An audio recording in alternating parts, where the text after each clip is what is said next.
Welcome to Ram Fam Weekend. My name is Lexi McCarthy, and I'm the Director of Parent and Family Relations. We're thrilled you've chosen to join us for a conversation with Dr. Robinson, Chief Diversity and Inclusion Officer. This is a session for families of color. Throughout the session, please feel free to ask questions in the chat. We will try to address all questions by the end of the session.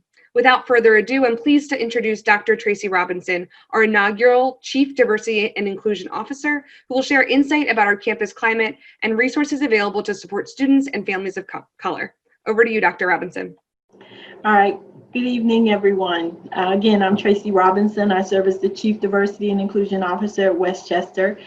This is my third year at Westchester, but I've been in higher education for over 20 years. I've served in a lot of capacities, from being an administrator to also being a faculty member. By training, I'm a social psychologist, which means I really consider how people think, feel, and perceive, and as a result, how that impacts their goals, behaviors, or outcomes. And so I'm really excited to be in this role and to do the work as a community. So oftentimes I ask the question, who's responsible for diversity and inclusion at Westchester? And, if people begin pointing to me, I quickly correct them and say, no, actually you are.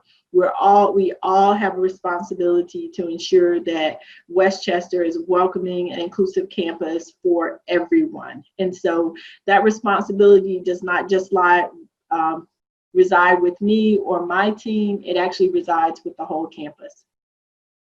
I do want to acknowledge that we are in an interesting time. There is a lot going on. And so, some people are describing this time in our history as a tridemic, the pandemic that comes with COVID-19, but also the pandemic that comes with racism that's, releasing a great deal of national unrest around issues of race. And then finally, the economic crisis that many people are finding themselves in. And so, I can say at Westchester, we are an equity-minded community. And so access has been a part of our approach to responding to COVID-19, to ensuring student success, ensuring faculty and staff success, making sure that we are getting the resources out to deploy that will help everyone to be successful. Despite being remote this semester, we have a ton of wonderful activities going on campus. And so in any given year, the tradition at Westchester has been to publish a WCU Celebrates Diversity for All calendar. And it is a multiple page, vivid calendar of events that comes from departments, student organizations, programs and institutes across the university. So we are so pleased to have so many people who pour into ensuring that diversity is thought about, considered, and utilized in very critical ways on our campus on a daily basis, no matter what the racial climate is in our nation. This is something that has always been a part of the Westchester culture and community. I actually just finished a community and university program called Courageous Conversations. It was a 2015 program when it was originally created in partnership with St. Paul's Baptist Church in Westchester, where the First Lady of St. Paul's, Dr. Lisa Croft, had a vision that the community needed to come together to have some very critical and courageous conversations around topics of diversity and inclusion. And we had a student who, when she participated in it 5 years ago, this summer came to Dr. Anita Foman and said, hey, we've got to bring that program back. This is the time to do that. And so we immediately formulated a steering committee or planning committee for that, and pulled in our original partner, St. Paul's, Baptist Church, but also partner with the Alumni Association and the Frederick Douglass Institute. So we just had some wonderful dialogue. People were asking, what's next? What's next? We need to do this more. We're really thrilled about that. And we are going to be engaged in conversations to figure out how we can give people more. And that's always a compliment when people say we need more or this wasn't long enough. Because we recognize a lot of people have Zoom fatigue. And so, this may not, 3 hours seem like a long time, but I guess people needed a little bit more time to continue to have the dialogue. And our goal was never to end the conversation today. We started off saying this is neither the beginning nor the end. And so we hope that people pick up on it. And we're really thrilled because 40% of the participants said that they typically are very uncomfortable having conversations around race. And so this wasn't something that drew people, that only drew people who were already confident in their ability to have conversations about race.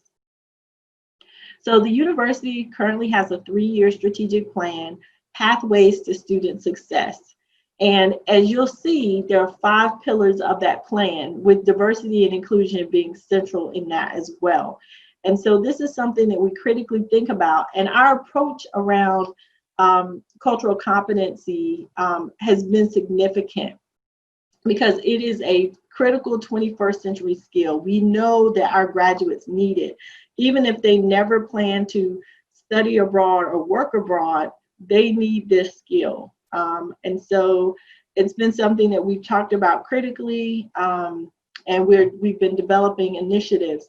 Last year, we offered many workshops around unconscious bias, inclusive leadership 1.0, 2.0, and 3.0.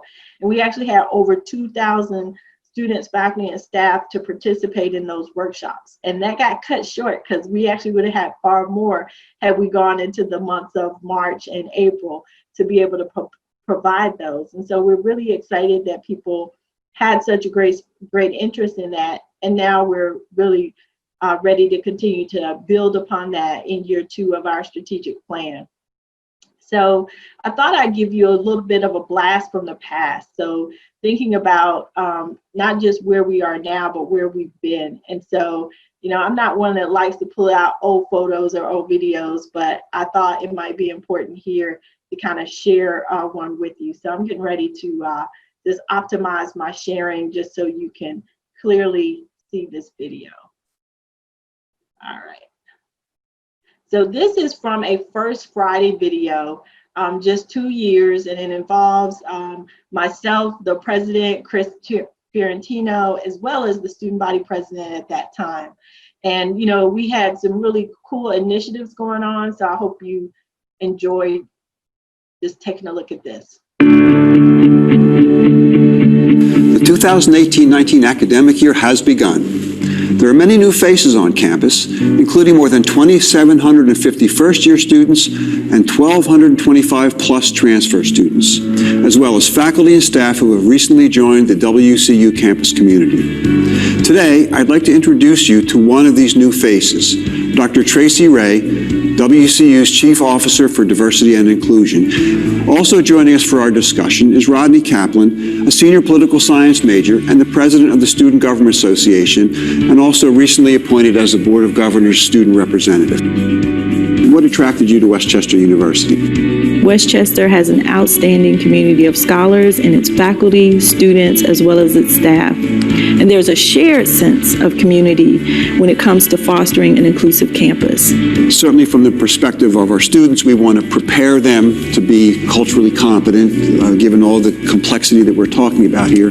But also our employees, our faculty and staff, it's important that they understand some of the challenges that are associated with the differences that we're talking about. Could I ask each of you to comment on cultural competency and the role it plays in the institution and the challenges that we face? As the enrollment at Westchester has grown, our student body has grown, and the diversity among that student body continues to grow. And as a result, we want to be very thoughtful and intentional in terms of creating an inclusive classroom. And so understanding difference beyond awareness is really important. So helping our faculty and our staff to develop skills that allow them to not only communicate effectively in the classroom and outside the classroom, but also to think about creating innovative practices that really help our students to be who they are. And again, it goes beyond awareness to that skill development. And speaking more from the student perspective, I think it's absolutely valuable to graduate with more of an education around cultural competency. Having had so many years of experience with SGA and different leadership positions that I've had over my time here at Westchester, I've had the opportunity to speak with several students about some of the multicultural experiences that they have had on campus, and some students who for the first time attended a multicultural event, and in the first time in their life they felt like they were the minority within that space. And just for a brief moment, like having the experience to put themselves in someone else's shoes and see how they navigate the world was a really valuable experience going forward for them. So I think it's really important that we continue to encourage our students to be open-minded and to go out of their comfort zone and talk to different people and take the time that they have here over the next 4 years to interact with the many different kind of people that a university does attract. Well, thank you both for joining me today in this very important conversation. I look forward to working with you both on these important issues as we focus on the success of our students and the well-being of our community. What do you think? I'd be interested in hearing your thoughts and ideas about diversity and inclusion at Westchester University. Please consider joining Tracy and me for a fireside chat at Tanglewood on October 1st. It's open to students as well as employees, but space is very limited, so sign up. Thank you for listening today.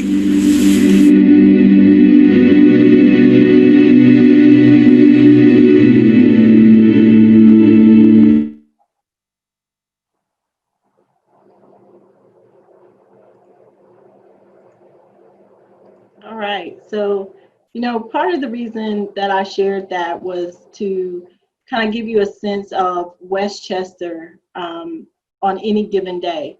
And getting it right is really important. Listening is really important. And, in, August, September 2018, there weren't national events that were driving the conversation, I would say. This is something that at Westchester we do on any given day. And I do applaud that. And I'm just so thrilled to be part of a campus community where that does happen. Students matter and student voices matter. So over a year ago, spring of 2019, we actually did a racial climate survey. We sent out an invitation to all of our undergraduate students, asking them to reflect on their experience at Westchester. And it gave us a sense of not only how we were doing in Westchester, but also how did we compare to other schools nationally. I presented that information to the president's cabinet. And then we also held 2 open forums for students, faculty, and staff to come hear the results, weigh in, give us additional information that perhaps was not included in the findings. And so that was really, really helpful. That's part of kind of who we are at Westchester, making sure that we have an opportunity to engage our community in dialogue. And that philosophy goes beyond my office and my position. And so I'm really thrilled because very recently, on September 1st, we were recognized nationally, 1 out of 90 institutions who received the Insight into Higher Education Excellence and Diversity, or what we call the HEED Award. And so we're really, really thrilled about that. And that was a comprehensive look at Westchester as far as best practices and innovative practices at the university, with a real intense look even at things we've just done in the last 2 years. And so we're really thrilled about that. We hope to hold on to that distinction and build upon it. And so, we were excited to celebrate it, but we also acknowledge we're not done yet. We still have a lot more things to do. So some newer things that have recently come out since this summer, we have launched an Institute for Cultural Competence and Inclusive Excellence. This is an opportunity for any faculty and staff to enroll in a non-certificate bearing program. And the goal of that program is to provide more insight around cultural competence and inclusive excellence at any level. So for that student who's really a novice, I've not thought critically about these things, all the way to the person who's thought a lot about it and now they want to ramp it up to the next level. We're hoping that participants in this inaugural cohort will bring about new and even more innovative initiatives around diversity, equity, and inclusion, because it's not a check the box kind of initiative.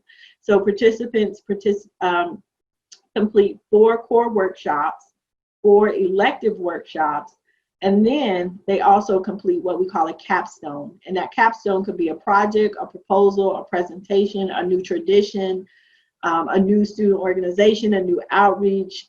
It will look really, really different depending on if it's a student, a faculty, or a staff member.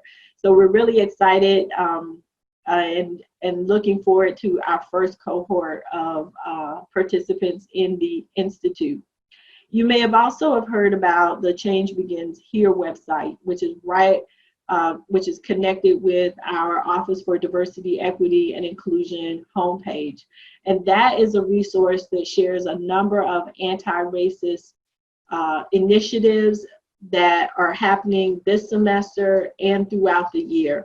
It's everything from books to read, to videos to watch, to dialogues you could join.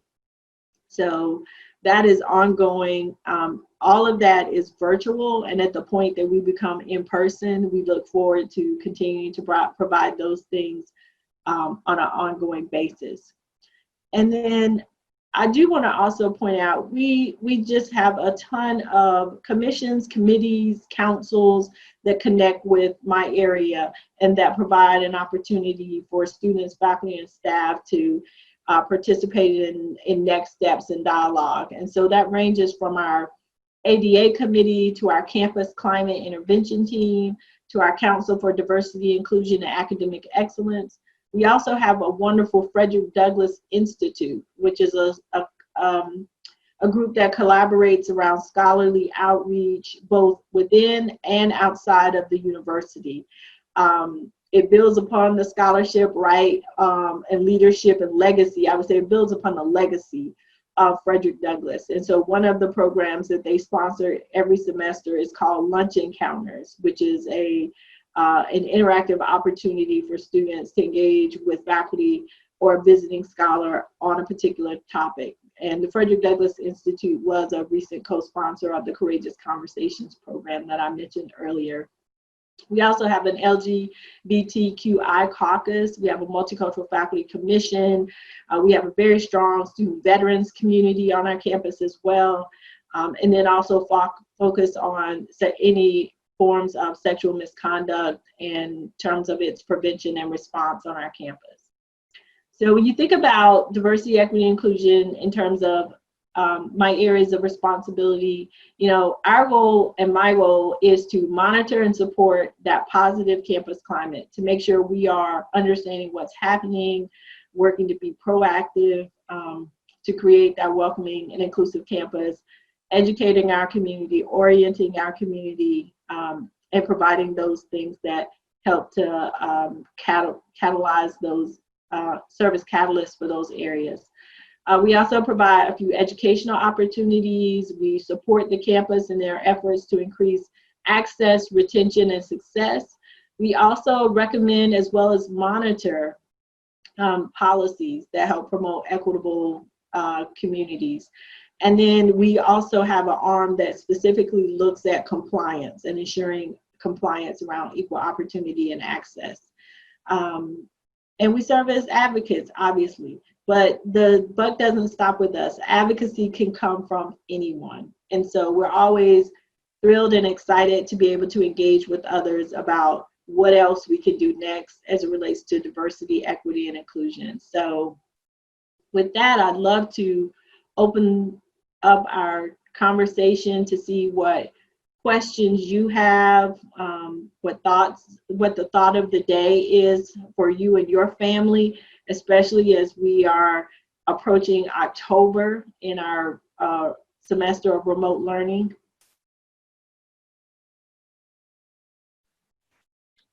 I would encourage our participants to chat. This is one of the few sessions we have that we're actually allowing you to talk. So we're happy to move you over to the section called Allowed to Talk. So if you'd like to chat, feel free to raise your hand in the participants panel, and we'd love to call on you.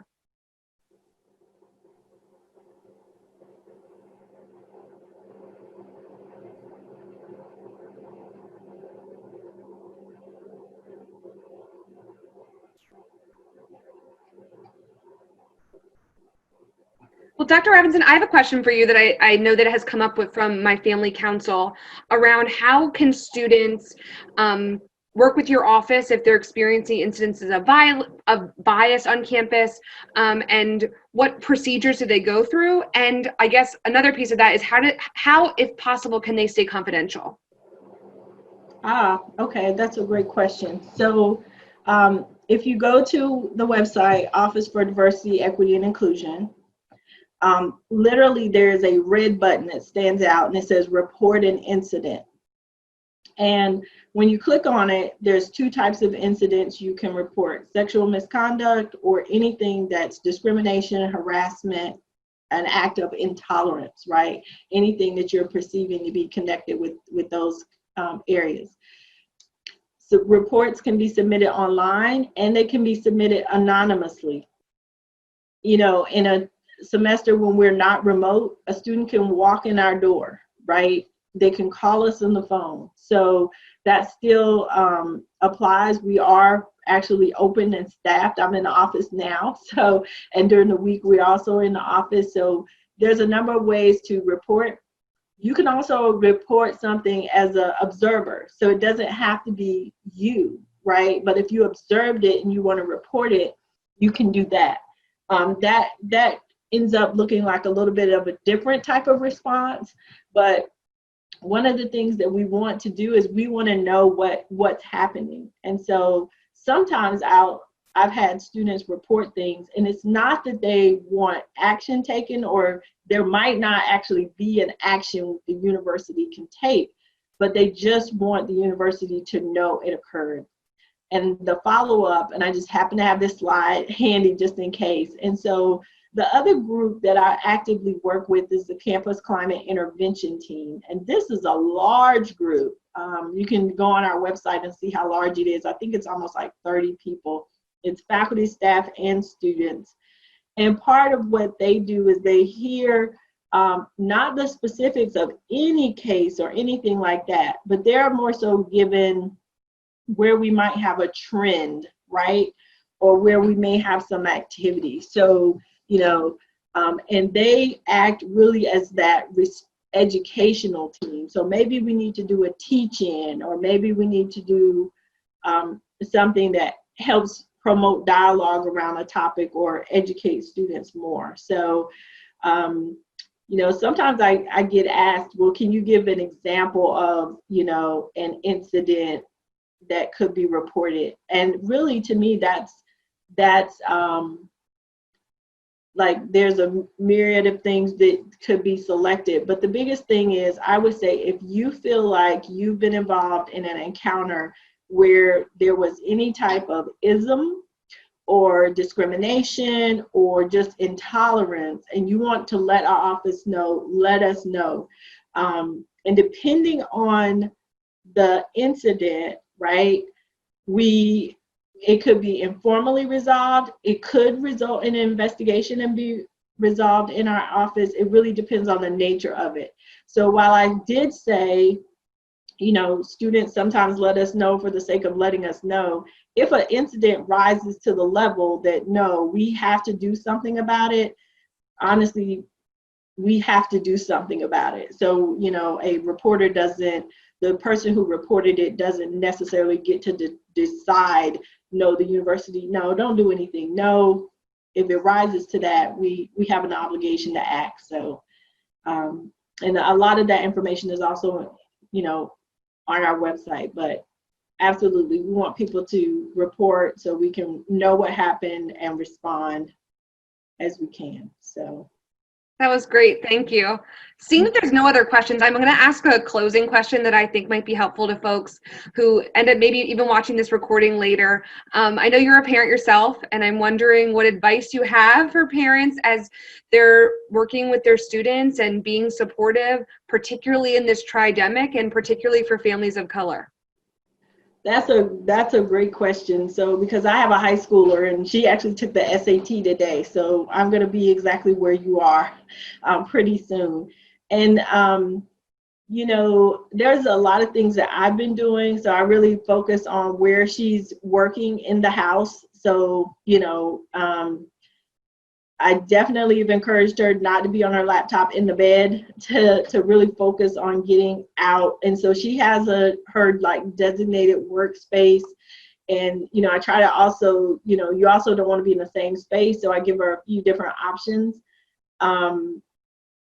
It's a good time to constantly check in, I would say, just on the wellness of your student, because like a lot of their social outlets might be cut off. And so it's a good time to always be checking in and working to make sure that they're doing okay so that they can do okay. And the biggest thing too is remember, you're not alone. You have a whole university behind you. So we have a counseling center. We have a number of professionals, both in academic affairs and student affairs. And as I've been speaking to people, they are telling me they are hearing from students who are in crisis and students who need assistance. So do know that you have a community here at Westchester who is completely here to support you. So absolutely reach out to us so we can help you and support you and your students. So great. That's wonderful. We have a question over here from Beal. So I'm going to allow Beal to talk. absolutely. Beal, you're muted. So yeah, there you go.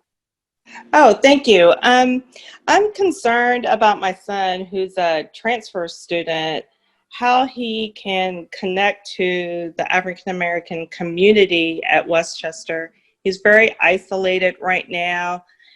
He was really eagerly awaiting being on campus, as I'm sure other students, but as a transfer student, he really wanted to build a new circle of friends. What are things that he can do right now before he comes on campus, hopefully in the winter, springtime? That's a great question. So I do think that the Dowdy Multicultural Center is a great resource and starting point. And so if he's not reached out to a staff member within the Dowdy Multicultural Center, I would strongly encourage you to have him reach out. They can help him to also connect with the long list of student organizations we have. But since you pointed out he's an African American male, there's a wonderful initiative through the Dowdy Multicultural Center called Black Men United. They actually normally have a spring conference. And so my hope is that no matter what we're doing in the spring, that conference will likely still happen. It may happen virtually, it may happen in person, you know, it's all based off what the health directives are at that time. But that conference is a really great starting point. There are a lot of wonderful like past year videos that can be found online that kind of give you a sense of what that is. The Black Student Union is also a great group for him to connect with. RAM Connect, and Lexi, feel free to jump in with this question too. But RAM Connect is the best resource for him to like take a look at all the different student organizations. I always tell students, you should always join at least 2 organizations, one connected with your major and just one connected with another interest or who you are, right? That feeds your soul. And so I strongly encourage him to get on RAM Connect. I'm assuming that many of those organizations are still meeting virtually and you can still connect. And then the final piece is the Ruby Jones Conference on Race and Social Justice is coming up this week. And those will also feature some community roundtable discussions. And that's a great way for him to join the community, to have those discussions, to be able to put faces and names together and meet people. So if he's not registered for that, And I think registration may have closed yesterday, but maybe if he sends an email to Dowdy Multicultural Center, they hopefully can get him added. So. Yeah, all of those things are exactly what I would say as well. I'm gonna just post my email address in the chat. So if you want to send me an email, I can connect you and send you links to the things that Dr. Robinson mentioned, and also connect you with the Dowdy Multicultural Center, or send an email on your behalf to make sure that we can get your son into that conference, because it's bound to be a really great program with some good opportunities to connect.